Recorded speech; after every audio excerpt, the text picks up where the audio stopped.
application nyo ng loading. Kunwari, siyempre, yung density dyan, di ba, naka-weight over volume, kasi naka-kilonewton per meter cube, di ba? So, when it comes to kwan yan, siyempre, naka-kilonewton ang meter cube. Kung kunwari ito ikukunin natin volume, which is H times W times L lang naman yan. Para makuha natin volume. Kunwari ito ang gagawin natin yan, nakadepende kung saan nyo i-apply. So, first, ganito ang application ng una. Gusto kong i-apply siya sa weight tapos length. Kung ipo-point of view nyo yan, dito ko i-apply yung loading. Sa weight and length nyo. Sa width pala, width. Ito makikita nyo kung mag-i-start kayo. So, kung i-apply natin yan, kung alisin natin yung loading ganyan siya yung point of view.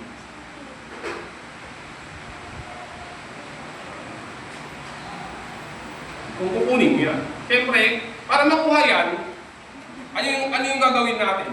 Para makuha natin yung loading niya. So, para makuha natin yung loading niyan, load is equal to density, di ba? Naka-kilonewton per H times W times N. Para makuha natin yan, siyempre, when it comes to loading kasi, naka-kilonewton per meter tayo, di ba? Kung nag-compute kayo sa RCD steel, naka-kilonewton per meter yung uniform distribution natin, di ba? So, para maging kilonewton, kunwari i-apply natin dito, naka-area yan. So, kung natin yung loading na yan, siyempre, naka-kilonewton meter square. Meter square din kasi naka-area yan. Tama? Yung loading na kukunin natin. So, para makuha natin loading yan, kailangan nyo lang mag-multiply ng H para mawala yung H niya. So, para makuha natin yung kilonewton sa i-apply natin na location.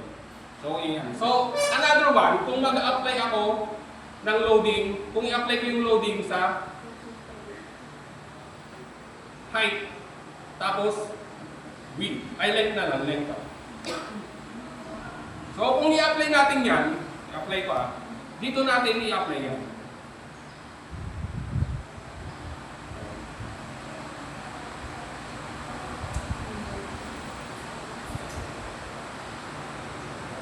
So, kung makikita nyo yan, ganyan yung magiging point of view.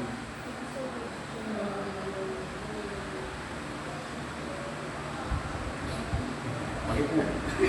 Hirap naman i-execute mo. Dapat ganyan yung tingin nyo. Kung kukunin natin yung loading.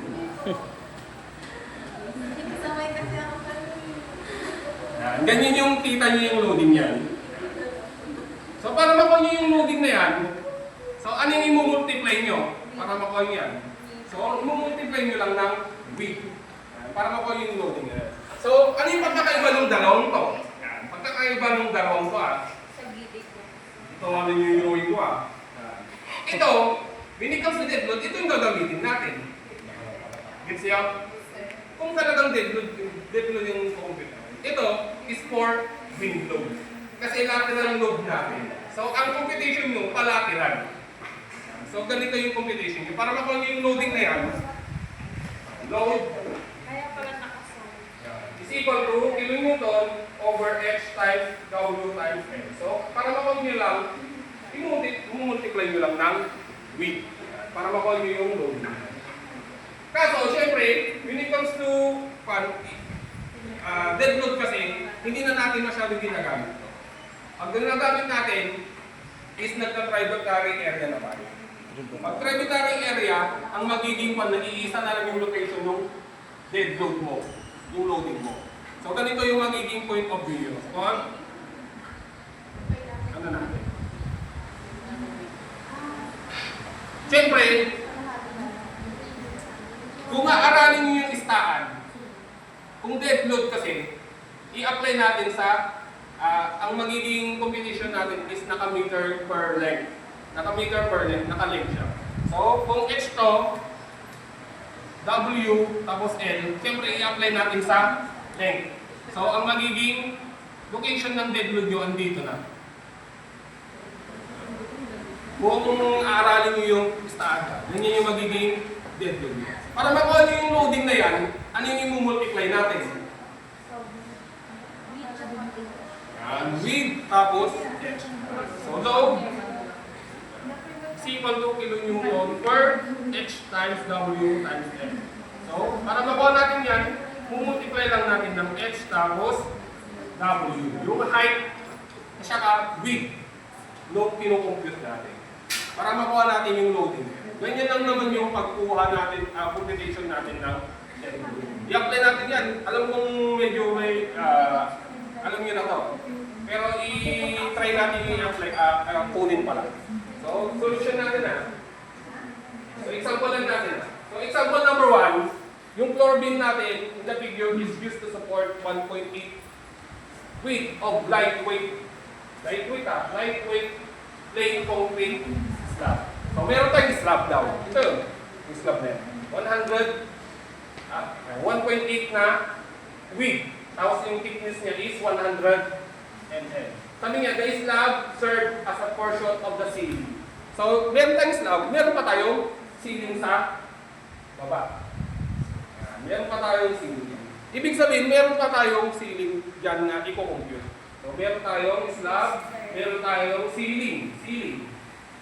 Bottom is coated with plaster. So, meron tayong ceiling na naka-plaster pa. So, sabi niya, furthermore, at 3 mm high, tapos 300 thick na lightweight concrete block wall. Ito yun.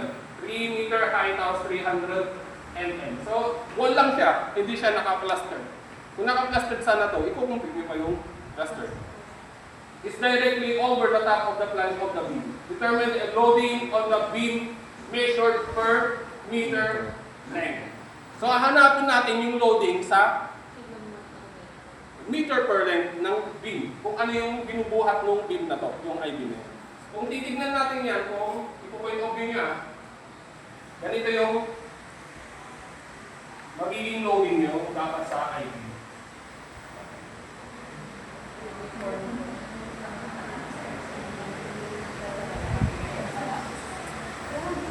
So, hanapin daw natin yung loading na i-apply natin dito.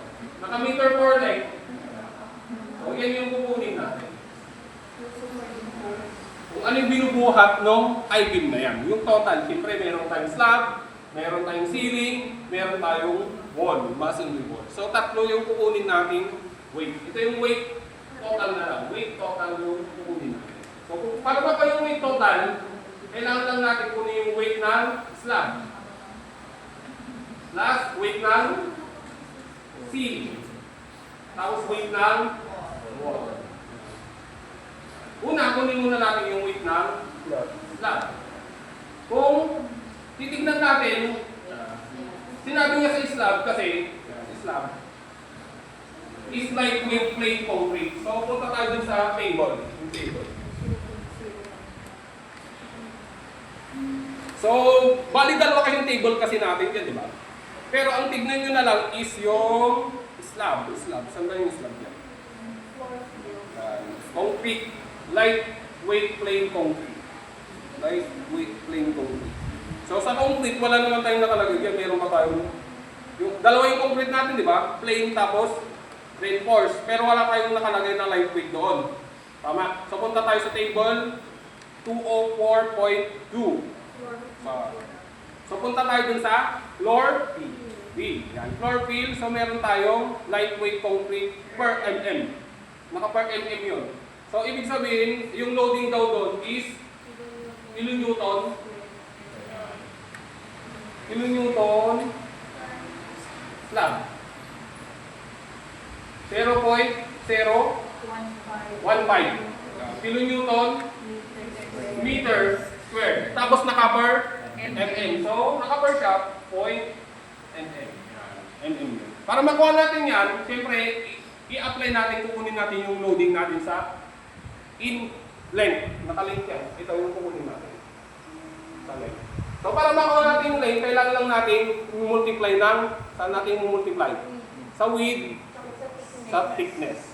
Width tapos thickness. So, para makuha natin yung width ng slab, 0.015 kilonewton meter squared per mm. Diba? So, times lang natin ng 100 ml. Tapos, 1.8 meter. So, makakancel lang yung mm, meter. So, ilan yung magiging weight ng slab natin? 2.7, 3 decimal tayo. Sakto? So, kilonewton per meter yung makukuha na. Weight ng slab pa lang yan. Meron pa tayong weight ng ceiling. So, number 2. Weight ng ceiling. So, kukunin lang natin yung panang ceiling. So, sa tingin nyo, ano yung weight ng ceiling dyan? So, meron tayong ceiling dito, di ba? Yung ceiling, naka-plastered lang siya. Coated with plaster. So, ibig sabihin, ano yung ibig sabihin siya? Plaster lang yon. Kumbaga, lang siya. Concrete lang. Concrete. Ano yung gagamitin natin dito? 0. Saan banda siya? Plastered on tile or concrete. Yan. So, plastered siya. So, 0.24 kPa. So, kilonewton per meter square. Para makuha natin kilonewton per meter, ano yung multiply natin? Hindi siya thickness kasi hindi given yung thickness. So, 1.8. This is yung width lang niya. 1.8 meter. Diba ito yung pan natin, ceiling natin na plastered. Plastered siya ng concrete. So, cancel lang yan. Cancel. Ilan yung magiging weight ng slab nyo? 0.432 kilonewton per meter. So, meron tayong weight ng slab, meron na tayong slab pala. Ceiling pala, ceiling. So, tapos meron tayong slab. So, last is yung weight ng wall. Dito sa wall lang siya. Hindi siya naka-plaster. So, hanapin lang natin. So, lightweight concrete block wall. So, saan tayo pupunta? Mason. So, dito sa wall natin, wala dito, di ba? Kasi dito is naka-stud walls lang siya, tapos clay brick. Hindi naman siya clay brick dito. So, punta na tayo dun sa masonry. Kasi, another kasi natin, when it comes sa wall, masonry. Masonry, tapos, meron tayong brick, meron tayong concrete. Dalawa yun. So, ano yung gagamitin natin dyan? Concrete. Kasi sinabi niya lightweight concrete block. Tapos, lightweight concrete 16 point.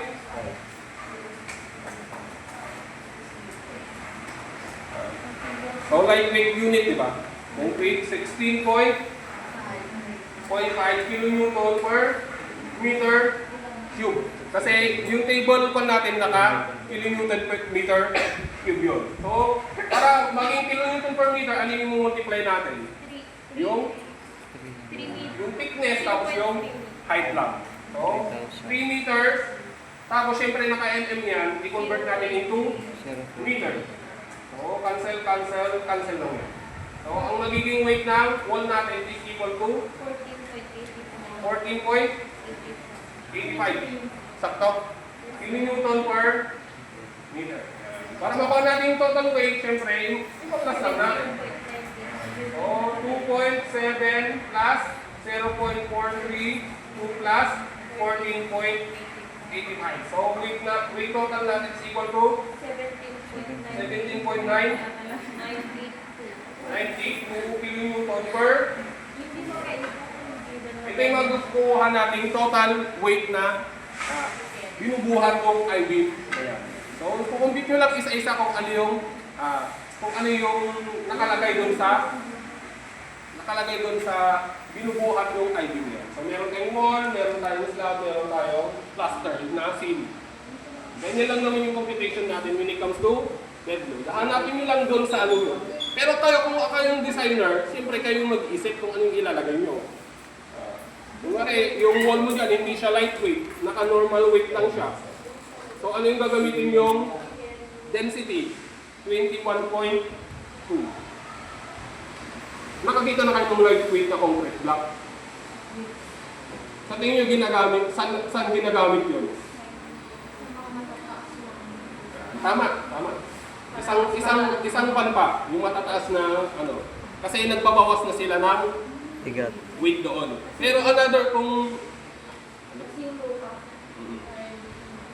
pero mahirap kasi maghanap ng mga lightweight concrete block. Sa totoo lang. Another one kasi natin, tinatawag kasi yung lightweight concrete block minsan na ACC block. ACC block. Yung sa ibang bansa. Ginagamit kasi yung lightweight lang yun. Magaan lang. Sobrang gaan lang nun. Kumbaga, doble yung binawas ng weight ng hollow blocks doon. Ginagamit kasi natin yung ACC block sa mga anong tawag na doon? Yung mga factory. Ginagamit yung ACC block sa mga factory. Minsan na lang sila gumamit ng hollow block. Bakit? Mas gusto na nilang gumamit ng ACC block sa mga factory. Bakit hindi hollow blocks? Number one is mas magaan. Mas magaan yung ACC block. Another one kasi ng ACC block is hindi siya mas mabilis i-install. Kasi hindi na kailangan ng mga buhos, kumbaga, yung mga grout, hindi mo na kailangan mag-grout.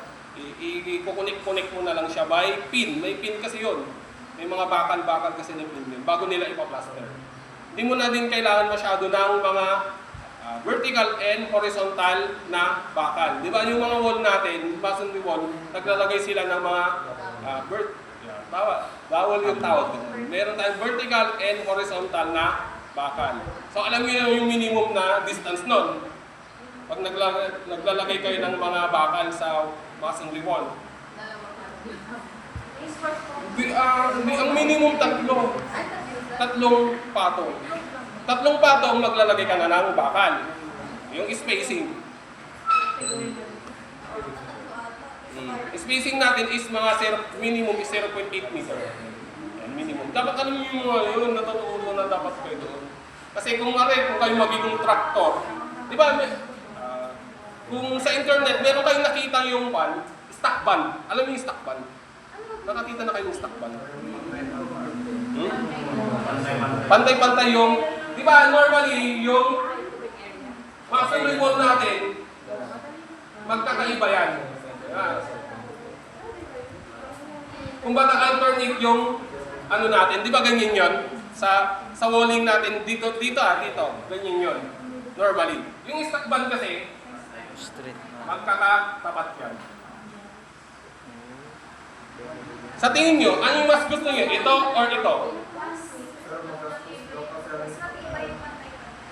Tama, mas when it comes to strength, ito talaga. When it comes to economical, ito.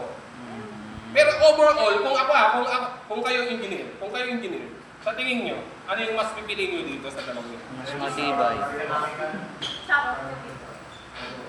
Economical pero mas malakas yung strength nito. Depende sa budget. Sa tingin nyo, economical or strength? Strength. Depende na lang sa safety atang muna. Sa tingin nyo, kung kayo yung designer, Bakit safety pa yung unahin mo dyan? kung kayo Strength sa Kasi akin. yung ganda. Safety naman yung isa eh. Check pa rin naman parehas, sir. pero kung ako, ito yung gagamitin ko. Kasi, Economical. hindi mo kailangan ng additional strength kasi wall lang yan. Kasi, wall lang yan. Hindi masyadong hindi masyadong nagre-resist ng load yan. Ang nagre-resist talaga ng load is yung mga beam, column, tapos papunta sa footing. Yun yung dapat na lagyan nyo ng, i-sure nyo yung strength. Kung dito, wala nang problema kung madami kayong budget. Pero kung ikaw yung designer, ito na lang. Kasi yung mga masonry walls kasi natin, hindi siya nag-ano ng loading masyado. So, gano'n lang naman yung ano natin dito. So, when it comes to dead load, hanapin nyo lang sa table. So, dalawa yung table natin yan. Kung wala dun sa isa, pupunta ka dun sa isa. Yan. So, example lang natin sa number 2. So, meron tayong precast. Pag sinabing precast, nakakanyo na ba yung one? Ano yung pre-stress? Hindi pa kayo natutunan ng pre-stress. Pang-finals yun ah. Mag-i-start pa. Pag-istas ba lang? WSL pa lang. WSD? Working stress decide? Magkaiba yung working stress decide sa USD ah. Yan. Yes, sir. Bigyan ko na kayong tips ah. Sa WSD, hindi mo na kailangan mag-factor. Alam niyo naman pala. Nakaturo ang At least, di ba, inaano kayo, binibigyan ko kayo ng, no, hindi mo na kailangan mag-ano doon. Plus na sa Pero ang computation mo doon, ang computation mo, kunwari, nagbigay siya ng loading na factor. Ano yung gagawin niyo? Hindi factor load na yung binigay. Hindi, kailangan yung kunin muna yung dead load siya ka live load. Kumbaga, i-convert nyo into normal load muna. Tsaka yung magbangla. Oo nga. Oo nga. Di ba yung factor load naka 1.2 DL plus 1.6. So, hindi nyo kailangan i-direct na doon. So, kailangan nyo muna i-convert. So ano, service code lang yung ulit namin. Service load lang. Nadi-divide pa lang namin yung Oo nga, kayo naman doon. Kayo naman doon. Misa, pan na ba? Merong dalawa yun. Uncracked tas cracked, di ba? Yes. Tapos meron kang... May inertia. Oo nga, talaga naman. Di ba ganun? Ano yung ginagamit nyo doon? BH cube over? Mali na kayo pag ito. Cube, sir. 3 dapat yun eh. Hindi ko alam kung 1. BH cube over 3 dapat yun. Bakit BH Yung cube over 3? IGX. Dalawa kasi yun. Yung IGX tsaka yung Ay, di ba? IG lang. Yung moment, IIX lang. isa ka, Yun yung ginamit ni Mami. Doon na lang kami. Tol talaga yung pag yung ay. Sino yan? Pero dapat pa yun. Kung yung moment of inertia mo, di ba kukunin nyo sa centroid? Sa neutral axis. Yes. Kung nag-ano ka sa neutral axis kasi, mag-iiba na yung I mo doon. Dapat cube. BH cube over 3. Pero huwag yun sabihin na kayo mamagano. Kasi ganun yung pan namin. Di ko alam kung bakit na iba na ngayon. Siguro mga 2010, 2001, 2010, yun yung ginagamit namin. Oo nga. Di ba X bar yung kukunin nyo doon? X bar, sa yun. Magkaiba yung crack, tas uncrack. Ano yan? So dito na tayo So dito na tayo sa problem natin. Ganito So meron tayong precast. So alam niyo na siguro, alam niyo na yung precast yung tinatawag. Nakakita na kayo ng precast. Kasi gawa na siya sa factory. Kasi install na. Nakakita na pero kayo in real life. Video na. Hindi ba kayo nakakita ng precast? Kung sa mga tulay, Kasi sir. pag naka si Ren. Hindi ba kayo nakakita nung paano nag-install ng I-beam sa mga tulay? Nakita. Di ba may I-beam yun? Ay, yung semento na siya, sir. Oo nga, tapos i-install na lang siya kasi merong mga butas na yan. Di ba may mga butas na yan?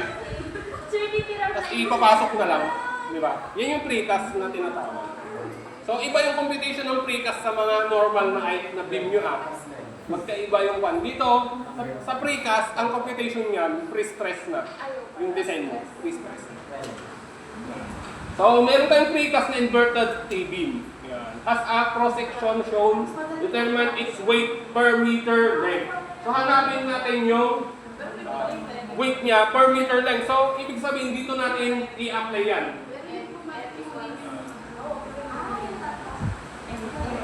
So, is made of reinforced stone concrete. Meron concrete, tapos meron tayong cold Form steel. form steel reinforced rod. So meron tayong rod, tapos concrete dito sa precast na to. So para makuha natin yung weight, syempre kailangan natin kunin yung mga density ng reinforced stone, tapos yung cold form steel. Yan, dalawa sila. So una, para makuha natin total weight yan, so kailangan lang natin kunin yung weight ng concrete, tapos weight ng steel. First, kunin muna natin yung density ng concrete. hanapin natin yung density ng concrete. 23.6. Nahanap nyo na agad? Okay na, ang bilis nyo ah. So punta na kayo dun sa Table 1 sa isa taas. table 1. Table 1 tapos concrete, di ba? Meron tayong plain tapos reinforced. So anong pagkakaiba ng plain tapos reinforced? Walang bakal. Alam niyo naman pala, plain lang siya. Kung plain lang, dun kayo pupunta. Pag reinforced kasi naka-reinforce na siya. Alam niyo naman pala yung magkaiba ng dalawa. So, una, reinforce muna. So, meron tayong cinder, slag, tapos stone including gravel. So, ano yung gagamitin natin? Siyempre, sinabi niya, stone. So, tapos mayroong gravel na yan. Hindi lang pwedeng, yung reinforce yung concrete natin, hindi lang pwedeng gravel lang. So, meron tayong cement, meron din tayong sand, tapos gravel. Tapos stone, siyempre, stone. Sinabi natin. So, ang gagamitin natin density dyan is 23.6 kN per meter cube. Yan. Di ba, kung ano natin, di ba, ginagamit nito, ito na yung nagiging Density. ginagamit natin sa computation niya sa concrete. 23.50. 54, 3.6 o kaya minsan 24, di ba? In-estimate na lang natin yun. Minsan 25 na siya. Bakit 25? Depende sa given sir. Kasi Hindi pero kung walang ginigon, ano gagamitin niya? 23.6 o 20? 23.54. Bakit 23.6 na? Yun yung nasa NCB to. Sinasabi ko. MJ Castor. Ay, siyempre dito, inisip rin to ah. Ginagamit natin ah. Oh. Kaya normally talaga, nag-ano ka ng 23.6. 23. Hindi na round out lang. Di ba, Lisa, ako naman sa board exam, either 23.6 or 23.5 yung gamitin nyo o kaya 24, walang problema kasi magkakalayo naman yung sagot. Depende na lang sa computation yung kung tama. Siyempre, kung tama yung computation, lalabas yung sagot ng pinakamalapit o kaya sa pinakamalapit. Kung sakto naman, kunwari 23.6 yung ginamit doon, siyempre, sasakto ka doon. Kunwari ginamit mo 24 na doon, lalagpas ka lang ng konti. Piliin yung pinakamalapit. So, 23.6. Next is kunin natin yung density ng steel. So, ano yung properties ng steel natin? Cold, form, steel, reinforced rod. Ha? Pinag-zoom na lang ako tapos sa ito. Bakit yung sinunod yan? Sagot ka dyan. So, saan natin kukunin? O, ano yung steel natin? 77.3. Saan yung nakita?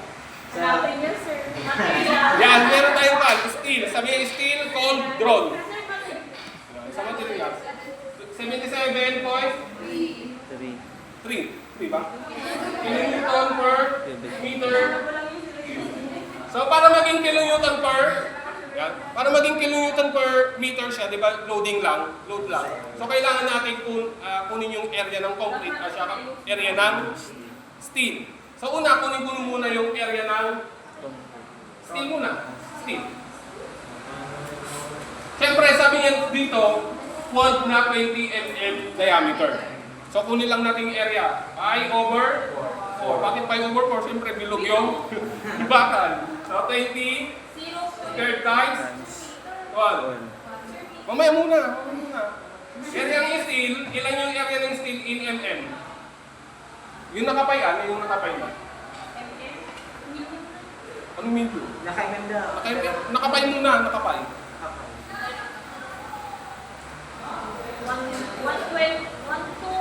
125 mm square. Tapos saka na lang natin i-convert mamaya. Next is, meron tayong area ng steel area ng concrete naman. Area ng concrete. Siyempre, kung titignan natin sa problem natin, magkasama yung concrete tapos yung steel. Siyempre, babawasan pa natin ng area ng steel yan. Kasi, di ba, area ng steel, ito yung ino-occupy niya. So, i-minus natin na. Una, area ng concrete muna. Yung total area nito. So, 900 times 2 to 5 plus 1 to times 300. Saka natin i-minus yung area ng steel. So, ilan yung magiging area ng concrete natin? Ay, mamaya Na-minus nyo. Parang ganun. Siyempre hindi naman, wala namang void yan ng ano, di ba? Hindi naman papasok yung concrete dyan. Pero bibigyan ko ng tips. Kung nagko-compute kayo in QS estimation, hindi nyo na kailangan i-minus yung steel yan. Mas maganda na medyo may sobra kayo when it comes to estimation. Kunwari, yung total estimation niya, bigyan ko kayo ng idea. Total estimation niyo, para hindi kayo makulangan ng materials, magdadagdag kayo ng 10%. Kung nag-estimate kayo, pero kung client lang naman, kumbaga detailed na estimation, so kailangan yung saktong-sakto. Pero kung kunwari kayo yung contractor tapos nag-estimate kayo, huwag nyo isasakto. Mas okay na magdagdag kayo ng 10%. Ganun din pag, di ba, nakuha nyo yung total materials, yung QS nyo, ilan yung percentage nyo in labor cost?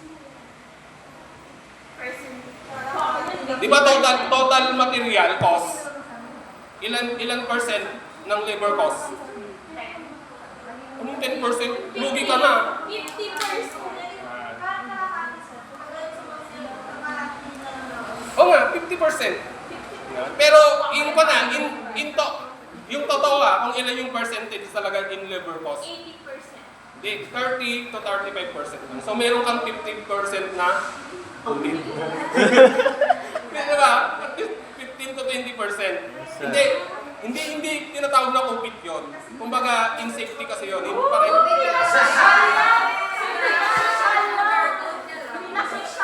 Hindi, siyempre, ayaw mo nang malugi kung ikaw engineer. Diba? 60% na sir. Hindi, sobrang laki na yun. Pero in normal talaga. In normal, 30 to 35% lang yung labor cost. Pero kung nagkukumbit kayo, kung kayo mag-estimate tips ko sa inyo, 50% yung ilagay nyo. Tapos, ganito yung, kunwari, mabilisan computation. In government, finishing na. Kunwari, gusto nyo mag-estimate ng biglaan. Kunwari, tinanong ka, engineer, sa tingin mo yung budget kong ganito is papasok. Second floor, dalawang floor daw, tapos meron akong budget na 1.5 million. 1.5 million, tapos ang floor area is 10 by 5 na lang, mga 50 square meter. Papasok ba yung budget ko yan? So, ganito yung mabilisan estimation niya. In government kasi, per square meter nila is 25,000. Ikikita nyo nga, para mabilis ang computation tayo. Bigyan ko kayo ng idea kung paano mag-estimate ng mabilisan. 25,000 per square meter. In government, minimum na yun. Finishing na yun. Finishing. So, 50 Times 50 square meter. 50 25. square meter, di ba? Ta-times 2 mo pa. So, bali 100 square meter, ita-times mo ng 25,000. Papasok ba yung budget na 1.5 million? Kalahati. So ganun lang yung mabilis ang computation when it comes to kung in government, kung papasok yung budget. Kung nga, 25. Kulang na 1 million. Well, ibig sabihin may kulang din sa budget. Hindi papasok yun. In finishing. Hanggang lahat na lang. Labor cost, material cost, hanggang lahat. O pwede, kung gusto niyo yung nagtanong sa'yo yung barkado mo, papasok po yung budget ko. Ganito yung gawin niyo. In minimum talaga 25,000 per square meter. Kung nga bungalow lang, tapos ganyan lang. So 50 times 25,000 ilan yun? Papasok ba siya ng 1 million? Hindi. 1 point? O di, meron kang 250,000. Ganun lang naman yung computation when it comes. Ganun yan. Ganun lang yung mabilis ang gawin. Binigyan ko ng tips. Ganun May yung kupit computation. na tayo. In government kasi ganun yung ginagawa nila. Kung... Hindi kayo, balik na tayo sa Hindi. Siyempre, may mga barkada ako sa government. Tinatanong ko kasi yung mga minimum. Government, 50,000. Dito na tayo, balik na tayo sa van. Sa ilan yung area ng concrete? 5 each. O, ilan yung area ng concrete? Naka-MM na. Okay lang naman, ko-convert lang natin. Nag-convert Ilang lang kami agad, sir. Sir, naka-meter. Okay lang. 13.4. Ilan? 13.271. Mamaya muna. Sir, ano lang, times. Mamaya na. Times 1,000. Ito, 13.271. Dito na tayo, papalitan ko na naman. Times 1,000. 13271. Ito? MM. Hindi, okay lang naman yan. Huli na kayo ah. Ako na Di ba naka-meter squared to? So 1,000 squared dapat yung... Ay, deadload na. 5,500, 87, 30, 29 9. mm. So meron tayong area ng steel, meron na tayong area ng concrete. So kunin na natin yung weight total. So ito na natin, direkta na natin. 23.6 kN per meter cube. Bumultiply natin ng area ng concrete, which is 58730.089 mm squared. I-divide natin ng 1,000 squared. Mm squared. So maka-cancel lang namin yan. So magiging meter squared pala. Meter squared. So magiging maka-cancel. Meter na lang. So i-plus na natin direkta. 77.3 kilonewton per meter cube. So i-multiply lang natin ng 1, 2, 5 over 1,000 squared. So ilan yung magiging weight total nyo? 13.56. 13.56 Uy, matindi. 56 564 477 kilonewton per Hindi kasi full test. ganyan lang naman. Ganyan lang naman yung computation when it comes to dead load. So, ang gagawin nyo lang, kukunin nyo lang yung properties niya sa table 2.204-1 tapos 204- Given ba yung table? Sige, Ben! Yes, sir. Bakit nung fan minimalize yun? Hindi, sir. Walang Live load lang. Live load lang. Di mas madami yung live load. Yun yung pinaka... Meron tayong live load, meron tayong normal na live load, meron tayong special live Sa load. steel sir, pinamemorize sa amin. Special lang yung... Hindi ako nabigay sa ng table sa red load. Pero nag-live load reduction kayo doon? Live load pa lang yan eh. Nag-ano na pero kayo sa live load reduction? Oo.